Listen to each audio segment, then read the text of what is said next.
책임을 지는 충성스러운 성도라는 제목 가지고 말씀 함께 나누기를 원합니다. 여러분, 이런 말이 있죠. 사람에게 숨길 수 없는 두 가지가 있다.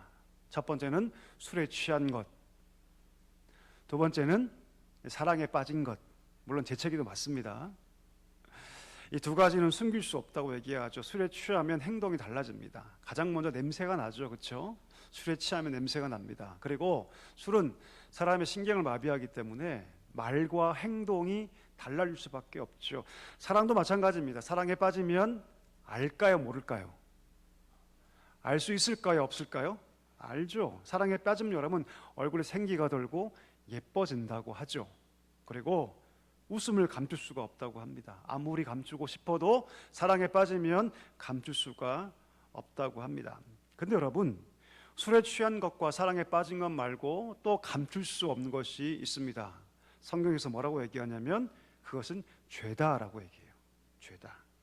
인간의 범죄 역시 감출 수가 없다는 것이죠. 디모데전서 5장 24절 말씀 한번 띄워주시겠습니까? 우리 같이 한번 읽어볼까요? 어떤 사람들의 죄는 밝히 드러나 먼저 심판에 나아가고 어떤 사람들의 죄는 그 뒤를 따르리니. 어떤 사람들의 죄는 빨리 드러나서 빨리 심판에 처해지기도 하고 어떤 죄는 빨리 드러나지 않는다 할지라도 반드시 그 뒤에 드러날 수밖에 없다라고 얘기합니다. 우리가 볼 때 인간적인 눈에는 감추어진 것처럼 보인다 할지라도 그 죄를 누가 보고 계십니까, 여러분? 하나님이 보고 계세요. 하나님께서 그것을 알고 보고 계시기 때문에 반드시 그 죄는, 어떤 죄는 우리가 볼 때 빨리 드러나서 빨리 심판당하지만 어떤 죄는 반드시 그 뒤를 따른다. 왜요? 하나님께서 그걸 보고 계시기 때문입니다. 창세기 4장에 보면 가인이 그의 동생 아벨을 죽입니다. 여러분, 죽일 만한 이유였을까요? 그렇지 않습니다. 그렇지 않아요. 예, 하나님이 자신의 제사를 받지 않았다는 이유 때문에 그 화살을 누구에게 돌립니까? 자기 동생에게 돌려요, 여러분. 동생이 자기 제사를 막 방해했습니까? 그런 적 없어요. 동생은 신실하게 하나님 앞에서 믿음으로 제사했을 뿐입니다. 하나님께서 그 제사를 받지 않았다고 해서 자기의 분노를 이기지 못해서 동생을 들에 있을 때, 아무도 보지 못할 때 들에서 그 형이 동생 아벨을 쳐 죽입니다. 때려 죽여요, 여러분. 그리고 이렇게 생각하죠. 아무도 본 사람이 없으니 괜찮다. 아마도 여러분 그의 부모에게 가서 동생이 넘어졌습니다, 혹은 떨어졌습니다, 혹은 동물에게 물렸습니다, 별 이유를 다 댔을 거예요. 그때 하나님께서 뭐라 말씀하십니까? 네 아우 아벨이 어디 있느냐. 그때 가인이 시치미를 떼죠. 내가 동생을 지키는 자입니까? 딱 잡아댑니다. 자신이 자기의 손으로 그것도 동생을 때려 죽였음에도 불구하고 하나님의 질문 앞에 그들은 딱 잡아댑니다. 그때 하나님 뭐라 말씀하세요? 이렇게 말씀하시죠. 네가 지금 무엇을 말하고 있느냐? 네 아우의 핏소리가 땅에서부터 내게 호소하고 있다. 네 아우의 핏소리가 땅에서부터 내게 호소하고 있다는 것이다. 너는 지금 살인을 감추고 아무도 모른다고 생각하지만 내가 보고 있고 네 아우의 그 핏소리가 뭘까요, 여러분? 피가 살아있을까요? 아니요, 여러분. 사람이 피를 흘릴 때 피를 떨어지죠. 피가 땅에 떨어지지 않습니까? 그렇죠? 땅을 진동한다 그러죠. 땅을 울린다고 하죠. 피가 뚝뚝뚝 떨어지는 그 소리, 그게 핏소리입니다. 그 핏소리와 함께 아마도 아벨의 그 고통 소리가 그 땅에서 함께 울렸을 것이 분명합니다. 사람은 들을 수 없는 소리죠. 누군 들으십니까? 하나님은 들으세요. 우리 귀에는 들리지 않지만 하나님의 귀에는 그 피가 떨어지는 소리와 함께 아벨의 울부짖음이 지금 하나님의 귀에 명백하게 들리고 있다는 것이죠. 오늘 본문에 보니까 또 하나의 소리가 들려오고 있습니다. 어떤 소리입니까? 짐승의 소리죠. 사울의 죄를 고발하는 짐승들의 울음소리가 들리고 있습니다. 우리 지난주에 함께 말씀 나눴죠. 하나님께서 명령하십니다. 아발렉을 진멸하라. 그런데 사울왕은 하나님 말씀을 어깁니다. 더 나아가서 그 모든 전쟁의 공을 자기에게 돌리죠. 그래서 갈멜이라는 성지에 자기를 위한 기념비를 세웁니다. 그가 착각합니다. 어떤 착각입니까? 내가 이 정도의 공을 세웠으니, 내가 이 나라를 건지는, 살리는 이 정도의 전쟁을 내가 이겼으니 동물 몇 마리 살리는 거, 아강 왕 살리는 거 그거 아무것도 아니다 라고 그는 착각합니다. 사무엘이 오니까 뭐라고 얘기합니까? 자신 있게 뭐라고 얘기하냐면 내가 여호와의 명령을 행하였나이다라고 자신 있게 얘기합니다.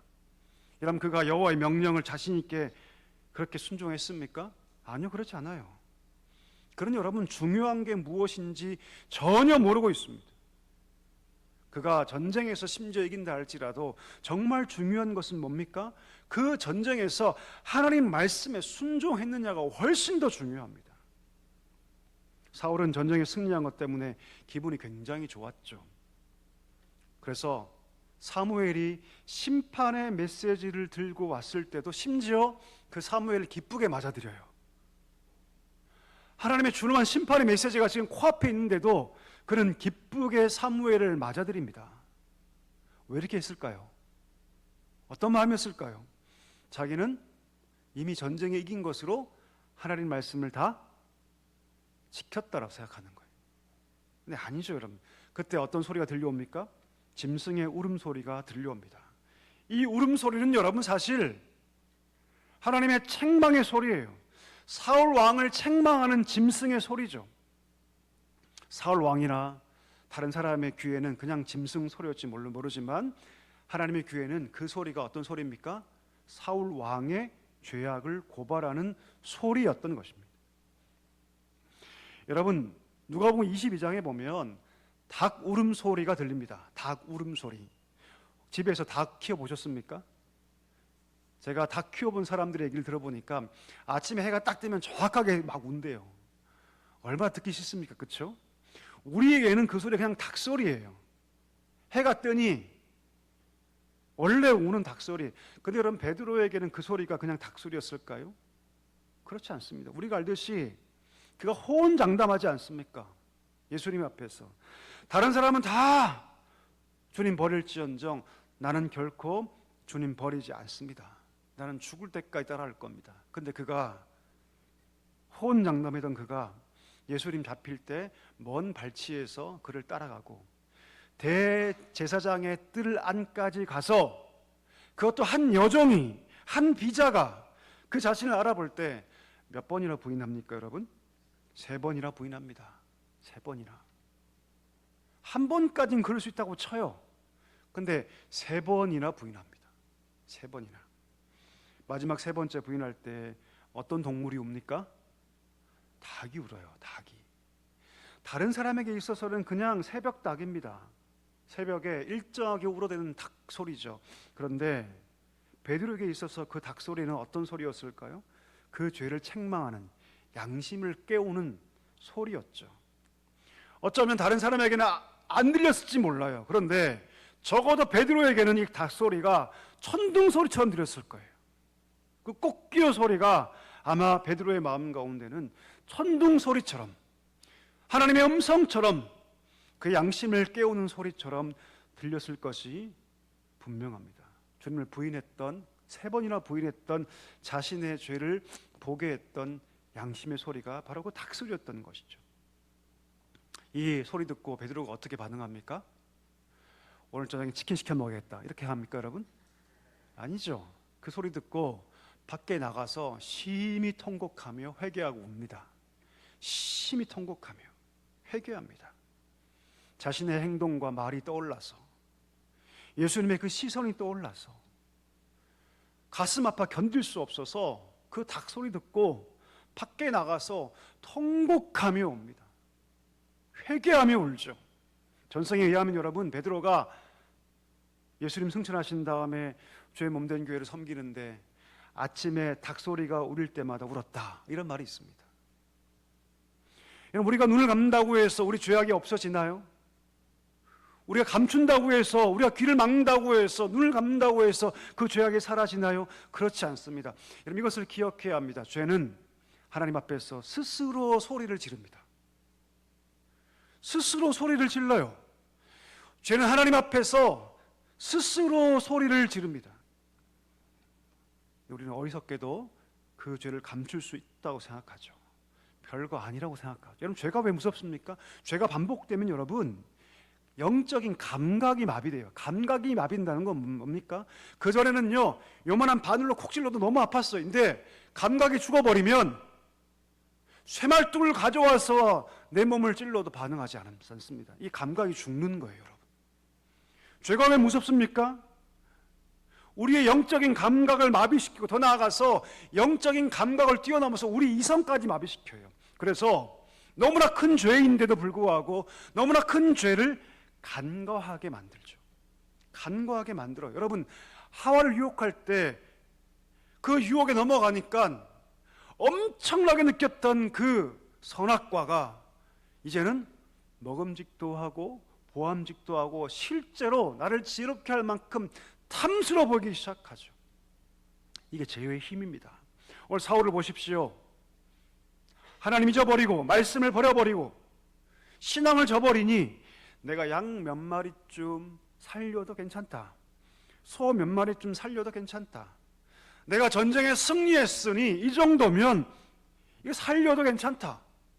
아각 왕 살려도 괜찮다.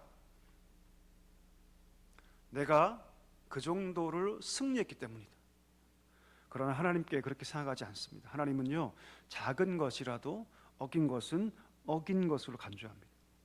여러분, 이것을 우리가 기억해야 합니다. 작은 죄라는 말 있죠. 작은 죄. 작은 죄라는 말은 성립되지 않는 거예요, 여러분. 아멘이십니까? 작은 죄라는 말은 성립하는 것이 아니에요, 여러분. 아무리 우리 눈에는 그것이 작아 보인다 할지라도 하나님 앞에서 다 똑같은 뭡니까? 죄라는 거예요. 우리 말씀 읽어볼까요?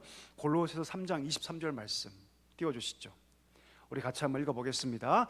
무슨 일을 하든지 마음을 다하여 주께 하듯 하고 사람에게 하듯 하지 말라. 아멘. 무슨 일을 하든지 너희가 볼 때 아무리 그것이 작아 보인다 할지라도 보잘것없어 보인다 할지라도 누구 앞에서 하라? 누구 앞에서 하라? 하나님 앞에서 하라. 할렐루야. 예, 이것이 신앙입니다. 이것이 참된 경건이에요, 여러분. 아, 이거 작은 것이야. 이거 아무것도 아닌 것이야. 사람들 이거 나 보지도 않아. 이거 내 마음대로 행동해도 돼. 이거 신앙이 아니라는 거예요, 여러분. 예, 무슨 일을 하든지 하나님 앞에서 마음을 다하여서 죽게 하듯 하라. 사람에게 하는 것처럼 하지 말라. 사람은 못 봐요, 여러분. 여러분 사람은요 너무 못 봐요. 그러나 하나님은 다 보고 계시니 무슨 일을 하든지 마음을 다하여서 죽게 하듯 하라. 이것이 신앙이다. 이것이 참된 경건이다 말씀하고 있는 것입니다. 우리 축복합니다. 사랑하는 성도 여러분, 작아 보이는 일을 할지라도 하나님 앞에서 행할 수 있게 되기를 주의 이름으로 간절히 축원합니다. 이것이 진짜 믿음인 줄 믿습니다. 그럼 사울에 또 하나의 죄가 있었죠. 어떤 죄입니까? 어떤 죄냐면 자기의 죄를 누군가에게 떠넘기는 죄. 21절 볼까요? 21절 보니까 이렇게 얘기하고 있죠. 제가 읽어보겠습니다. 다만 백성이 그 마땅히 멸할 것 중에서 가장 좋은 곳을 길갈에서 당신 하나님 여호와께 제사하려고 양과 소를 끌어왔나이다. 사무엘이 묻죠. 왜 소와 양을 끌고 가지고 왔습니까? 라고 물을 때 그가 뭐라고 얘기합니까? 내가 가져온 것이 아니라 누가 갖고 왔다? 백성이 가지고 왔다. 자기의 죄를 백성들에게 다 떠넘기고 있습니다. 그럼 생각해 보겠습니다. 이게